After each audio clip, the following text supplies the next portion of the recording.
Imagine for a moment that your life is a garden. A lush, vibrant space filled with potential, ready to bloom with the most beautiful flowers you've ever seen. But here's the catch. In this garden of yours, there are weeds, pesky, persistent weeds that threaten to choke out the life and beauty you're meant to cultivate. Now, let me ask you this. Would you allow those weeds to grow? Would you stand by and watch as they sap the nutrients from your soil, stealing the sunlight from your flowers? Of course not. You pull them out, root and all, to give your garden the best chance to thrive. My friends, your life is that garden, and the people around you are the plants within it. Some are beautiful flowers nourishing your soul and bringing color to your world. But others are weeds, and it's high time we talked about removing. Today, we're going to delve into a topic that many find uncomfortable, but it's one that's crucial for your personal growth and success. We're going to discuss the 5 people you should cut out of your life. Now, before you start shifting in your seats, let me clarify. This isn't about being cruel or dismissive. It's about being wise stewards of our time, energy, and potential. You see, back in my day, we didn't have the constant connectivity that you folks have now. We couldn't instantly message anyone at any time. And you know what? There was a beauty in that. It allowed us to be more intentional about our relationships, to really consider who we allowed into our inner circles. Now, I'm not saying we should go back to rotary phones as snail mail. No. What I'm saying is that we need to bring that intentionality into our modern world. We need to be as deliberate about our relationships as a master chef is about selecting ingredients for a gourmet meal. So let's dive in. Let's talk about these 5 types of people who, like weeds in your garden, need to be carefully and lovingly removed for your own growth and well-being. Number 1, the constant critic. You know this person, they're the one who always has something negative to say. No matter what you do, no matter what you achieve, they're there with a but or a well, actually. They're like a dark cloud, always ready to rain on your parade. Now, don't get me wrong. Constructive criticism has its place. It's like pruning a tree. Sometimes you need to cut away the dead branches to promote healthy growth. But the constant critic, they're not pruning. They're chopping away at your roots. I think people often mask their criticism as just being honest or telling it like it is. But here's the truth. Constant negativity is not honesty. It's a reflection of their own insecurities and limitations. I remember a young man I mentored years ago. Let's call him David. David dreams of starting his own business, but he had a friend, we'll call him Tom, who was always ready with a reason why David's ideas wouldn't work. The market's too saturated, Tom would say. Or you don't have enough experience, or my personal favorite, why bother? It probably won't work anyway. Now, David was smart. He knew that starting a business was risky. He knew there would be challenges. But Tom's constant negativity wasn't helping David prepare for those challenges. It was paralyzing him with fear. One day, I sat David down and asked him a simple question. David, after you talked to Tom about your dreams, do you feel motivated or deflated? The answer was clear on his face before he even spoke. Tom's honesty wasn't serving David. It was holding him back. Here's the thing, my friends. The people in your life should be like sunshine to your garden. They should warm you, energize you, help you grow. The constant critic. They're more like acid rain. They might look like water from a distance, but they're slowly corroding your confidence, your ambition, your joy. So what do you do with a constant critic? You limit your exposure. You set boundaries, and if necessary, you cut them out entirely. Remember, you're not obligated to keep people in your life who consistently make you feel small. Now, I can hear some of you thinking, but what if the constant critic is a family member? What if it's my parent or my sibling? And I hear you. Family relationships are complex, and they're not always easy to navigate. But here's what I want you to understand. You can love someone and still recognize that their behavior is toxic. You can appreciate what they've done for you in the past while also acknowledging that their current actions are harming you. And most importantly, you can choose to limit your interaction with them without feeling guilty. Your life, your potential, your dreams, they're too precious to be constantly undermined by someone else's negativity. So make a decision today.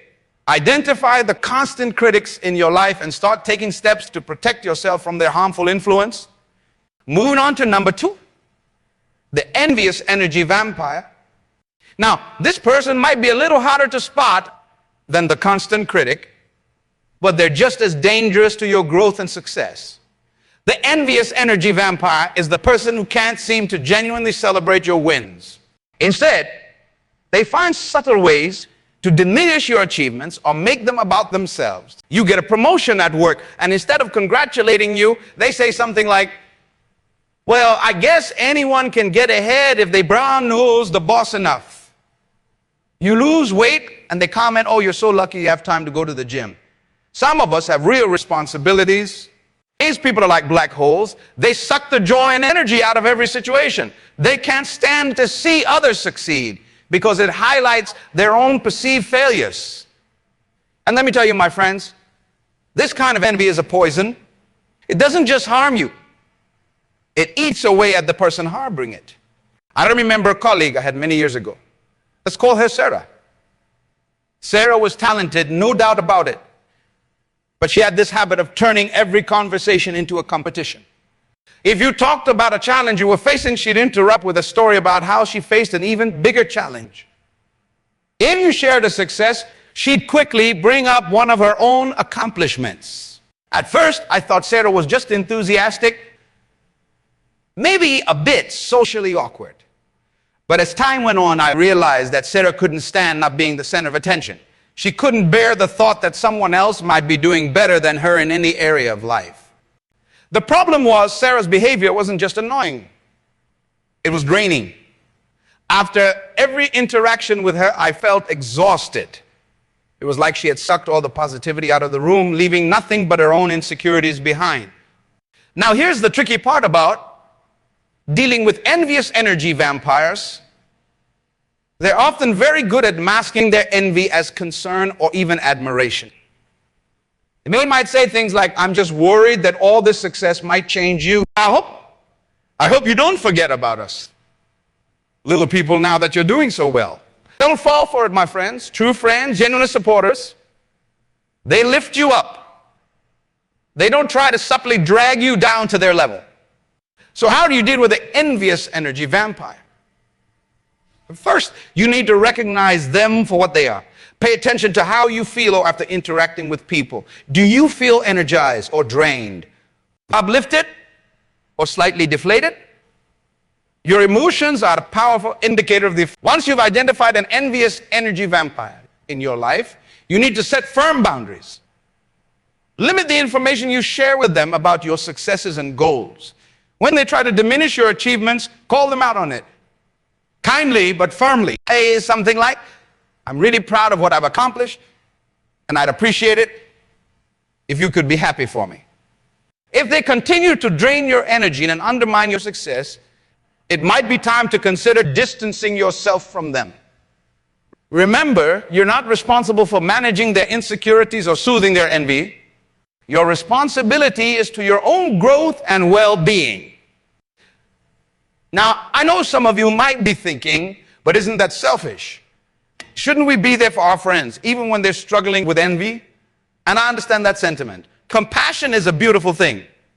But there's a difference between supporting someone to a temporary bout of envy and allowing yourself to be constantly drained by someone's persistent negativity. Think of it this way. If you were on an airplane and the oxygen mask dropped, what's the first thing they tell you to do? Put on your own mask before helping others. Why? Because if you run out of oxygen yourself, you can't help anyone else. The same principle applies here. You need to protect your own energy, your own positivity, your own drive to succeed. Because if you allow others to constantly drain you, you won't have anything left to give. Not to yourself and not to the people who genuinely support and uplift you. So make a commitment today. Identify the envious energy vampires in your life. Set boundaries, and if necessary, be prepared to distance yourself. Your success is not a threat to others, and you shouldn't have to diminish your light to make others comfortable with their darkness. Let's move on to number 3. The perpetual victim. Oh, the perpetual victim. We all know this person, don't we? They're the ones for whom nothing ever goes right. The world is always against them. Every setback is a catastrophe. Every challenge an insurmountable obstacle. Now, let me be clear. We all go through tough times. We all face challenges that can make us feel victimized. That's not what I'm talking about here. I'm talking about the person who seems to revel in their victimhood, who wears it like a badge of honor. The perpetual victim has an excuse for everything. They can't get ahead at work because their boss has it in for them. They can't save money because the system is rigged. They can't find a good relationship because all the good ones are taken. Sound familiar? Here's the problem with the perpetual victim. They're not just harming themselves. They're creating a vortex of negativity that can suck you in if you're not careful. I remember a story from my early days of teaching. There was a student in one of my classes. Let's call her Emma. Emma was bright, creative, full of potential, but she had this habit of blaming everyone and everything for her problems. If she got a low grade, it was because the test was unfair. If she missed an assignment, it was because no one reminded her. If she was late to class, it was because the bus driver had a vendetta against her. At first, I tried to help Emma see how she was sabotaging herself. I tried to show her how taking responsibility for her actions could empower her to change her circumstances. But Emma wasn't interested in solutions. She was invested in her problems. You see, being a victim had become Emma's identity. It was how she related to the world. And in a twisted way, it gave her a sense of importance. After all, if the whole world was conspiring against her, she must be pretty special, right? But here's the thing. Victimhood is a prison. And the perpetual victim isn't just locked in that prison. They're constantly trying to pull others in with them. Think about it. When you're around a perpetual victim, how do you feel? Do you feel inspired, energized, ready to take on the world? Or do you feel drained, pessimistic, maybe even a little hopeless? The perpetual victim's worldview is contagious. Spend enough time around them, and you might start seeing conspiracies and unfairness everywhere too. You might start doubting your own ability to succeed in a world that seems so stacked against you. And that, my friends, is why the perpetual victim is so dangerous to your growth and success. They're not just wallowing in their own negativity. They're trying to convince you that you should be wallowing too. So how do you deal with the perpetual victim? First, you need to recognize that you can't save them. You can't force someone to take responsibility for their life if they're not ready to do so. What you can do is refuse to enable their victim mentality. When they start listing all the ways the world has wronged them, don't join in. Don't affirm their belief that they're powerless. Instead, try redirecting the conversation to solutions. Ask them, what can you do to change this situation? If they resist, if they insist that there's nothing they can do, then it's time to set some boundaries. You might need to say something like, I care about you, but I don't think it's helpful for either of us to keep focusing on things we can't control. I'd rather talk about what we can do to make things better. If they continue to resist, if they insist on remaining in their victim mindset, then you might need to limit your interactions with them. Remember, you're not abandoning them. You're refusing to join them in their self-imposed prison.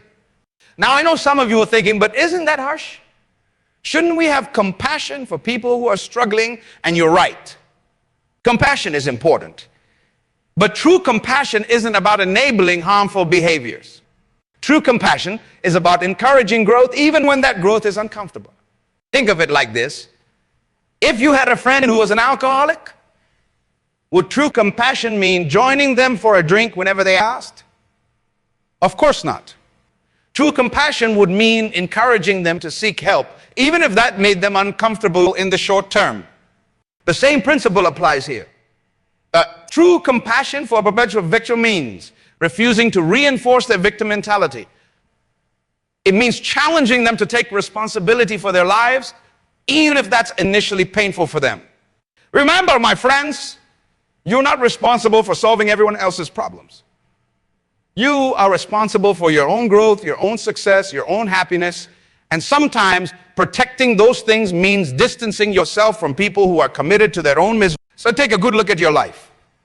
Identify the perpetual victims, set boundaries, and if necessary, be prepared to step back. Your life is too precious, your potential too great to be dragged down by someone else's refusal to take responsibility for their life. Now, let's move on to number 4. The fair weather friend. The fair weather friend? They're there for the good times, aren't they? They're ready to celebrate your successes, to bask in the glow of your happiness. But when the clouds roll in, when you're facing challenges or setbacks, suddenly they're nowhere to be found. You see, the fair weather friend is like a butterfly. They're attracted to the bright, colorful flowers of your success and happiness. But as soon as the petals start to wilt, as soon as things get a little dark or difficult, they flutter away to find another bright bloom. Now, don't get me wrong. It's natural for some relationships to be more casual than others. Not everyone in your life needs to be a ride or die friend who's there for you 24 hours 7. But when someone consistently disappears every time you're going through a rough patch, that's a problem. I remember a situation from many years ago. There was a young woman in my community. Let's call her Lisa. Lisa was vibrant, successful, always the life of the party. She had a wide circle of friends who were always eager to be around her. But then Lisa's father fell ill. Suddenly, she wasn't able to go out as much. He wasn't the fun, carefree person she used to be. And one by one, her so-called friends started to drift away. They didn't explicitly abandon her. They just always seemed to be busy when she needed support. They'd send the occasional thinking of you message, but they were conspicuously absent when Lisa really needed a shoulder to cry on or a hand to hold. You see, the fair weather friend isn't necessarily malicious. They're not trying to hurt you. They're just selfish.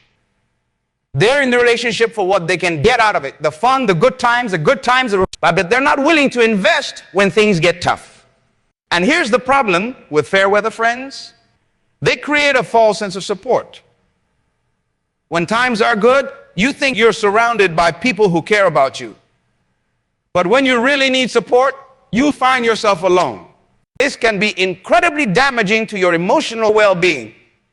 It can make you question your own worth, make you wonder if you're only valuable when you're successful or happy.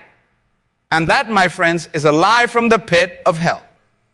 Your worth is not determined by your circumstances. Your value as a human being doesn't fluctuate with your bank account or your emotional state. You are inherently valuable, inherently worthy of love and support, regardless of what's happening in your life. So how do you deal with fair weather friends? First, you need to recognize them for what they are. Pay attention to patterns in your relationships. Who's there for you when things are tough? Who seems to disappear when you're going through challenges? Once you've identified the fair weather friends in your life, it's time to reassess these relationships. This doesn't mean you need to cut them out entirely. Remember, not every relationship needs to be deep and all-encompassing. But you do need to adjust your expectations and the amount of energy you invest in these friendships. Stop relying on fair weather friends for emotional support. Don't share your vulnerabilities with them or expect them to be there during tough times. Instead, treat them as casual acquaintances, people you can have fun with, but not people you depend on. At the same time, start investing more in your true friends, the ones who stick around when things get tough. These are the relationships that will sustain you through life's ups and downs. Nurture these friendships, show your appreciation, and be there for them. Remember, quality is more important than quantity when it comes to friendships. It's better to have a few true friends than a large circle of fair weather friends. Now, some of you might be thinking, Shouldn't I give people a chance? Maybe they don't realize they're being fair weather friends. And you're right. Sometimes people might not realize how their behavior is affecting you. In these cases, it can be worth having an honest conversation. Try saying something like, I've noticed that we don't talk as much when I'm going through difficult times. I value our friendship, and I'd like to be able to count on you during the tough times as well as the good ones. A response to this conversation will tell you a lot about how much they value your friendship. But here's the critical part. You need to be prepared to accept that some people might not be capable or interested in being the kind of friend you need. And that's okay. Not everyone is meant to be in your inner circle. Let's move on to the fifth and final type of person you should consider cutting out of your life, the dream killer. The dream killer is perhaps the most insidious of all the toxic personalities we've discussed today. Why? Because they often disguise themselves as voices of reason, as pragmatists who are just trying to protect you from disappointment. You share your dreams with them, your ambitions, your goals, and instead of encouragement, you get a litany of reasons why it won't work. Be realistic, they say. Don't set yourself up for failure. Why rock the boat? Now, don't misunderstand me. There's value in pragmatism. There's wisdom in considering potential obstacles and planning for them. But the dream killer goes beyond this. They don't just point out potential challenges. They try to convince you that your dreams are impossible, that you're foolish for even considering them. The dream killer is often motivated by their own fear and insecurity. They've given up on their own dreams, settled for a life of mediocrity, and they can't stand to see others reach for something more. Your ambition makes them uncomfortable because it reminds them of their own unfulfilled potential. I remember a young man I met years ago. Let's call him Michael. Michael had a dream of starting his own business. He had a unique idea. He'd done his research and he was willing to put in the work. But he had a friend. We'll call him John, who was constantly discouraging him. John would say things like, do you know how many small businesses fail in the first year? You're just setting yourself up for disappointment. Or why take such a big risk? You've got a stable job now. Why throw that away? On the surface, John's concerns might have seemed reasonable. But here's the thing. John wasn't offering constructive criticism or helpful advice. He was trying to kill Michael's dream before it even had a chance to take root. The danger of the dream killer is that they can plant seeds of doubt in your mind. They can make you question your abilities, your judgment, your right to dream big and act big.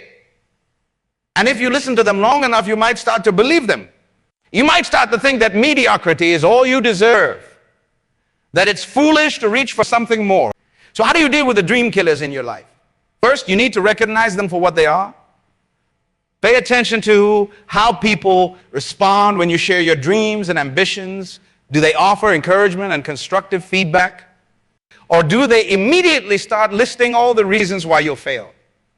Once you've identified the dream killers, you need to stop sharing your dreams with them.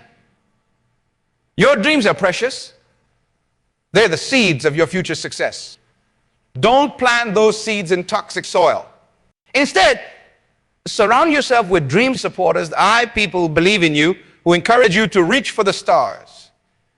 These are the people who will say, that sounds challenging, but if anyone can do it, you can. They're the ones who will ask, how can I help? Instead of why bother trying? Now, this doesn't mean you should only surround yourself with yes men who never challenge your ideas. Constructive criticism and realistic planning are important. But there's a big difference between someone who helps you refine your dreams and someone who tries to kill them altogether. If you have dream killers in your life who you can't entirely avoid, maybe they're family members or co-workers, then you need to set firm boundaries. Let them know that you're not interested in hearing why your dreams won't work. Tell them, I appreciate your concern, but I've made my decision.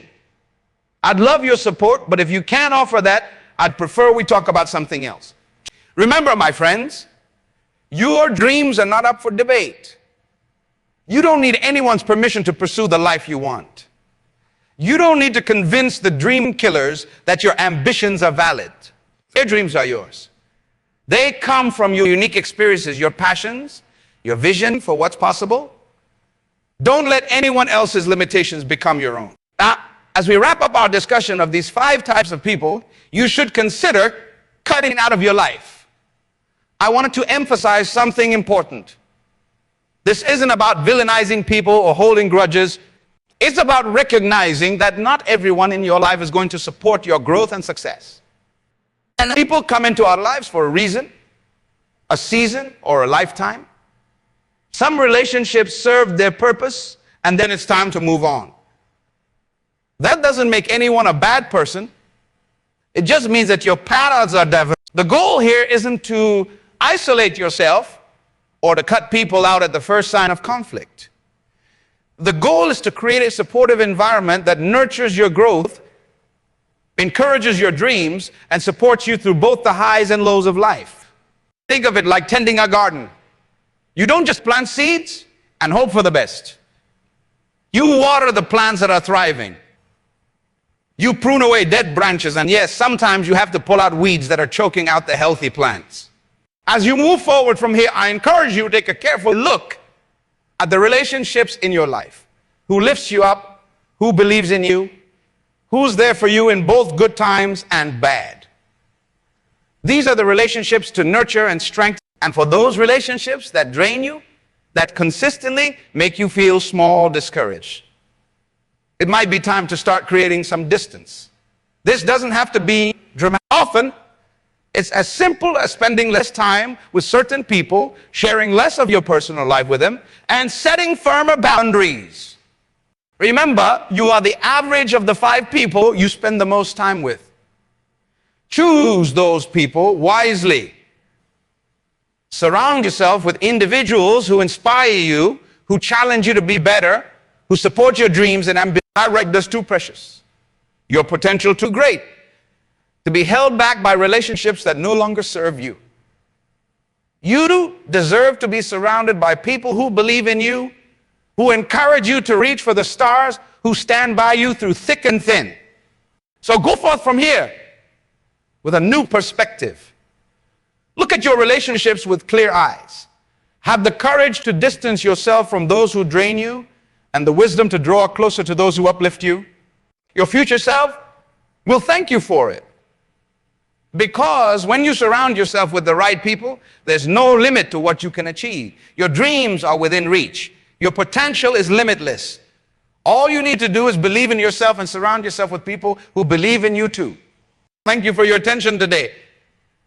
May you have the courage to cultivate relationships that nurture your growth, support your dreams, and help you become the best version of yourself.